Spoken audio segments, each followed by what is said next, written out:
Good morning, I'm Lynn, and welcome to another day at Utopia Farms.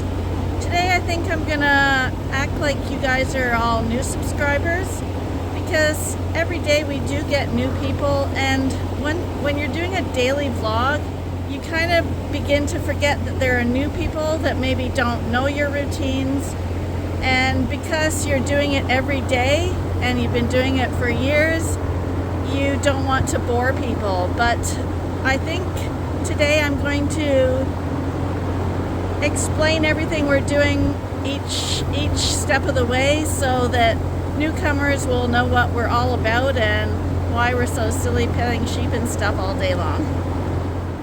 So this is fall here. Normally in the past we'd be doing fall lambing at this time of year. It would have just started now, but this is the year we decided to forego the fall lambing and keep all our lambing at one time of the year. It's our attempt to give ourselves a break and relax and catch up for the main lambing, which is done in January and February. So the next few months it's all about just maintaining the sheep, keeping them in good health, making sure they're fed well, bedded up well, they go out to pasture, we were watching for worms, just maintenance. So each day starts with feeding of the sheep. First we usually start in the main barn, which is the old dairy barn, and right back here we have our two Dorset breeding groups. We have Hamish. He's in here, can't see him right now, but he's our Australian ram on this side breeding our ewes, and on the other side we have Sheriff, who's breeding his ewes, and he's of New Zealand bloodlines. We just finished feeding them their breakfast. Breakfast for sheep consists of right now it's just barley, because that's what we have as far as grain goes. If it was corn we had, we'd be feeding corn, and we often feed a mixture of corn and barley. But the way the harvest goes right now, the barley came in first, so that's what we have. When the corn comes off, we'll be doing a mixture of the two. And of course, the main staple of their diet is fresh cut hay. This is hay from this year. It's our wrapped first cut hay, and it is a combination of grasses and alfalfa. As I walk onto the other side of our main old dairy barn, this is where we have our Suffolk breeding groups. On this side we have a new sire who we just bought this year, who came from out west, Western Canada. And on this side we have our old standby Gladiator. And this is the hay we roll out. And I'd say the alfalfa in here is probably about 60% alfalfa and 40% mixed grasses right now. So everybody in this barn is fed. While Arnie's feeding the sheep, I will go around to each pen. Each and every pen has a salt mineral holder. I'll make sure that those are always full, so that they always have free access to it. We feed loose salt and mineral, because in general sheep don't like to lick the way cows do on salt blocks. I mean, a few of them will, but not enough to ensure that they're all getting their daily requirements of their salt minerals. And every pen also has an automatic waterer, and I will also go around every day to make sure no debris in it, that it's nice and clean, scrub it out if need be, and that way the sheep have a good healthy start to things. And right now these breeding groups are in confinement. because they're indoors breeding. It's our way of having control over the breeding groups. If we had let them out on pasture, you can't prevent them from getting parasites. And while they're breeding, that's the last thing we want them to do, to get parasites. So they're indoors so we can monitor their condition, their feed input, and to make sure that they're not carrying a worm load when they're trying to be productive. At the moment, we have 2 rams in here that are here only because they're going to the United States. And again, they could be out running with our other rams their age, but because they're going to the United States and because the requirements for them to go over the border are so stringent, we don't want any sign of illness, diarrhea, runny nose, pink eye, limping, anything for these boys. So it's our way to ensure that they're going to be as healthy as possible when they hit that border so that they can go across to their new home. And that should be happening in just less than a month now. Next, we head on over to the coveralls. As we walk towards the coveralls, we have our dry hay stacked under cover up front here and in various other barns and lean-tos around the farm. And we walk down the alley here, and this is all of our wrapped hay for this year.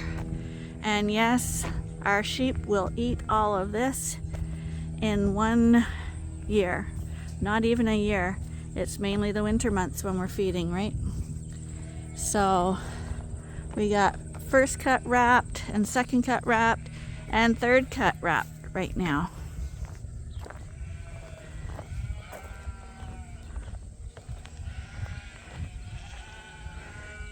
As we head over to the coveralls here, each barn is set up according to what stage we're at with the sheep in each barn. So if you were to visit here every few months, these barns would be reconfigured and they would be in different groupings.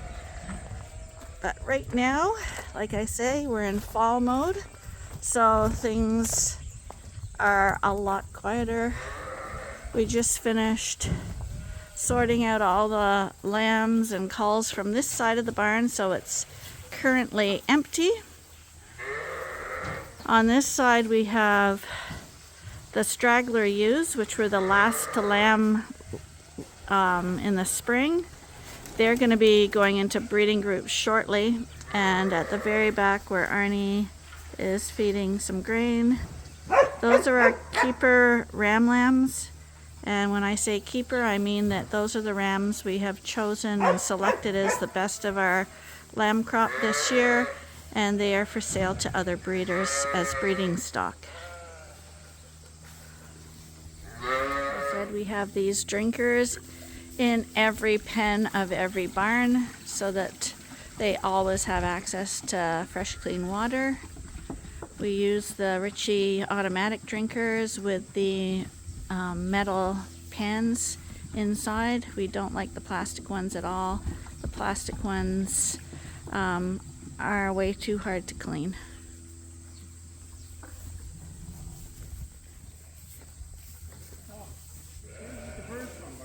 Here's Lambert. Somebody said they hadn't seen Lambert for a while. That was Lambert. He was just here and walked away. Hi there. Hi, how you doing? And who are you? Oh my goodness, you must be rams, because we have the friendliest rams ever.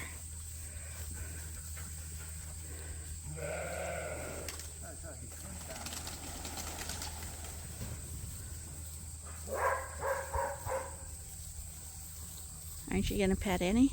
I did, huh? Can't start petting them because they're all going to come into the... Oh, I think the horses have actually improved more in the summer. Oh, hold on, bird.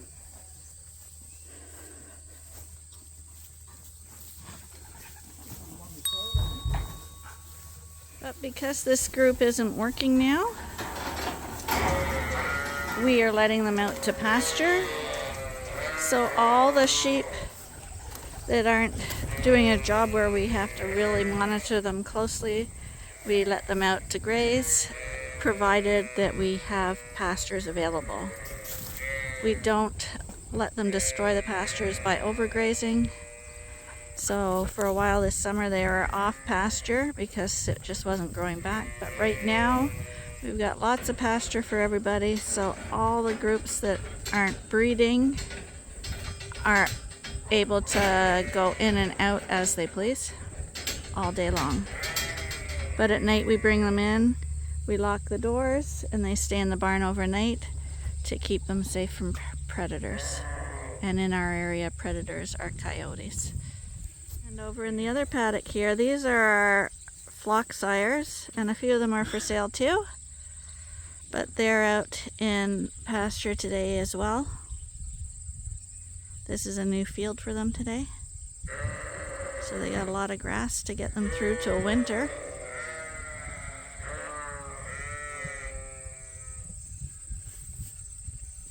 So in this coverall right now, the one that's labeled as Utopia. In here we have breeding groups at the moment.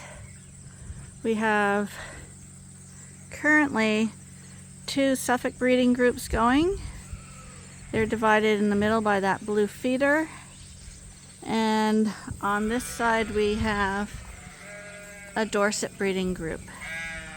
Very shortly now, probably this coming week, we're going to put a divider wall up in here as well, and a second Dorset breeding group is going to start. This is the Rowdy barn right now. This is full of ewe lambs. They're all breeding stock, and the majority of them are for sale.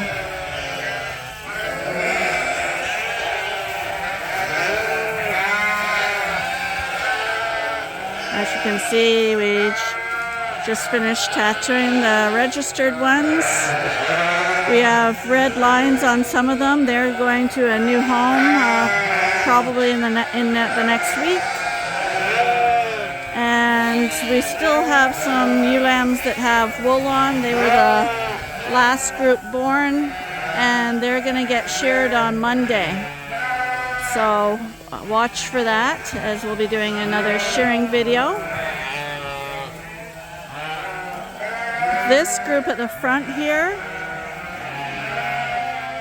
is not going out to pasture, because this is the group that's going to head to the other barn and go into a breeding group. So like I mentioned earlier, the ones that are breeding, we want to make sure that they're totally free of parasites and in the best possible health, so that they're nice and flush for breeding. But all the rest of the lambs in the barn are headed out to pasture. With our salt mineral holders, I have a little rod in each one, because with moisture, humidity, sheep licking at it, rain leaking in, sometimes it can get hard and not flow down so well. So I use it to just tap it down to make sure it's accessible. Arnie designed these feeders, and they seem to work really well at keeping them clean and fresh, and they never get knocked over, obviously, and we find that they're the best solution to feeding salt and mineral. So as you can see, we're feeding mainly hay to our sheep and pasture. We're not doing TMR or a total mixed ration. Total mixed ration is where all the hay and grains and salt and minerals and everything are all chopped up into a feed that's dished out to the sheep with a TMR mixer and a feed cart and stuff like that. And it's usually for sheep on confinement, but it's mainly confinement people, or for feeding in the winter in Canada, because there are no pastures then. The reason we don't do that is for several reasons. One, it is a much more expensive way to feed your sheep because of all the equipment involved and machinery updates and maintenance and stuff like that. So it's very costly, but it does produce a premium ration. So when I was talking about control over the sheep when they're in the barns with a TMR ration, you have total control over the feed you're giving your sheep. Like, they're all eating the same thing because it's all mixed up together. So it's really, really nice that way.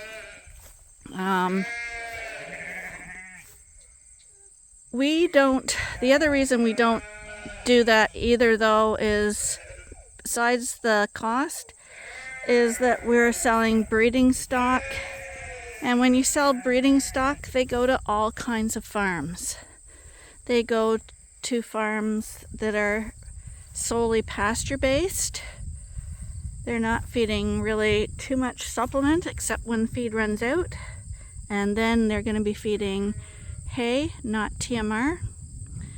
And so our sheep, we feed hay and we do pasture as well, so that if they were to go to a pasture-based farm, they could survive and do well and be profitable there. Likewise, if they're at a farm where they just fed hay, that's what they're getting here, so they'll eat that. If they go to a farm where it's all TMR based, then it's kind of like a treat for them because they don't have to work for their food at all. It's all given to them in a mixed ration, and they have no problem doing that. If we had fed TMR only, though, there is a huge problem of the sheep being able to adapt to a farm that is, say, pasture raised or hay raised, because a lot of sheep, if they're raised on TMR and it's poured in front of them and all mixed up, they don't know how to graze.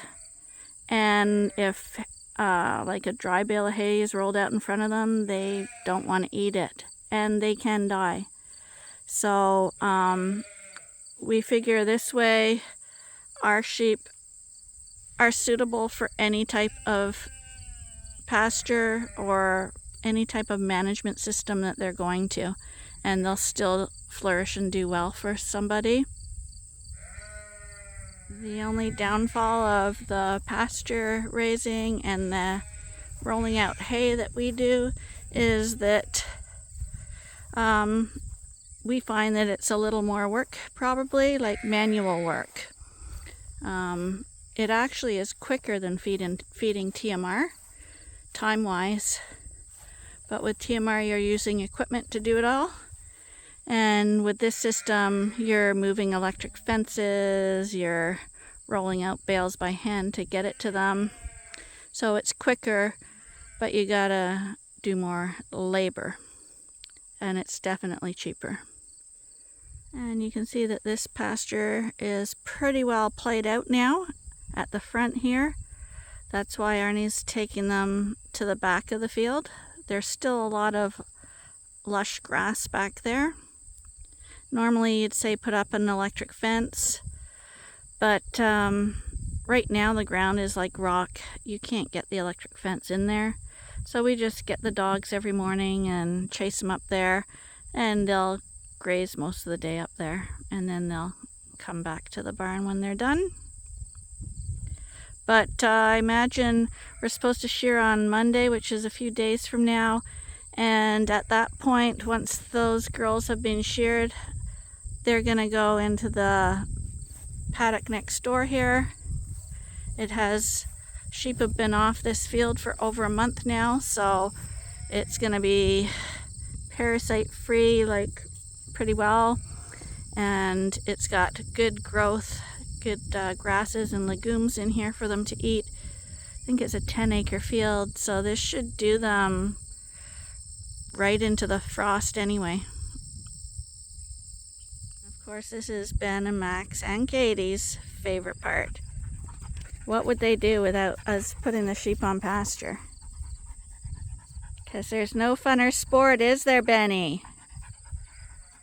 Even Katie, our old girl, I swear, if we didn't have her out here running the sheep like this, she'd be in much worse shape.